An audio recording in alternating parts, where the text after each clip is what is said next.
Hey everyone, CTN Technology News here, and today I'm doing a rumor video on the iPad mini 2, the second generation of Apple's small tablet, its 7.9-inch tablet, that is expected to be released in 2013. So let's go ahead and get started with the video. So probably the first thing everyone's wanting to know about the iPad mini 2 is when it's going to release. Well, it's really looking like Apple is pointing towards an October release for both the iPad 5 and the iPad mini 2. Now the iPhone 5S and the iPhone 5C were released on September the 10th, with no mention of the iPads, but we've seen a lot of leaks of the coming up iPads, and it's I think safe to say that we'll be seeing them very soon, if not in October, pretty soon in 2013, probably not in 2014. So that's what we think for the release date.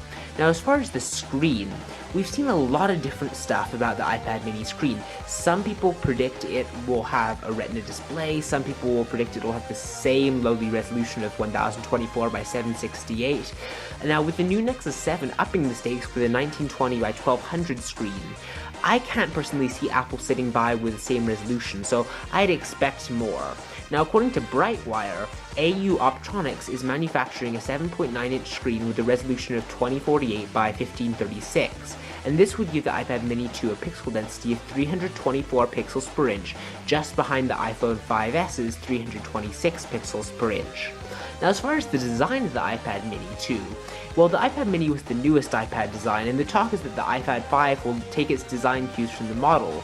So I don't really expect to see the iPad mini 2 get a big design change from the original iPad mini. It's probably might have a couple small improvements, it might be a little slimmer, but it might even have rounded edges, but I think it's going to have more or less the same design. More likely, Apple will change stuff on the front, like for instance the camera, or possibly a thinner display technology, or a thinner bezel or something like that. I can't really say, but if we're seeing a design change, I doubt it will be a massive overhaul. Now about the processor, I would love to see the Apple A7 chip in the iPad mini 2, but unfortunately that may not be realistic. Apple loves to reuse their old processors for older products, and the iPad mini itself does not have a very exceptional processor as an A5 processor, so I'm not really expecting to see the A7 processor in the iPad mini 2. I would love it if it was, but I can't really predict anything with regards to processor.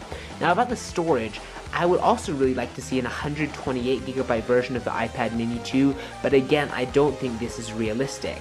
Apple did launch the 128GB iPad 4 recently, which means it does have the chips available, and that's an argument to have more storage on the smaller iPad, but we'll have to see, because Apple did not put an 128GB model into the iPhone 5S or iPhone 5C, so we'll really have to see. It's really a wild card. Now about the price. Thanks to Apple's incredibly consistent pricing, we'll probably expect the iPad mini 2 to cost exactly the same as the iPad mini. Now that means for the Wi-Fi models, we'll be seeing $329 for the 16GB version, $399 for the 32GB version, and $499 for the 64GB version.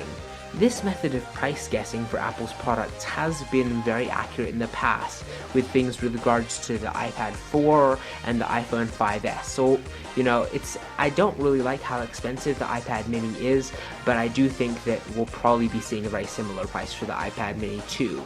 But let me know what you want to see in the iPad mini 2 in the comments below. Please be sure to like and subscribe if you enjoyed this video, and I'll see you next time.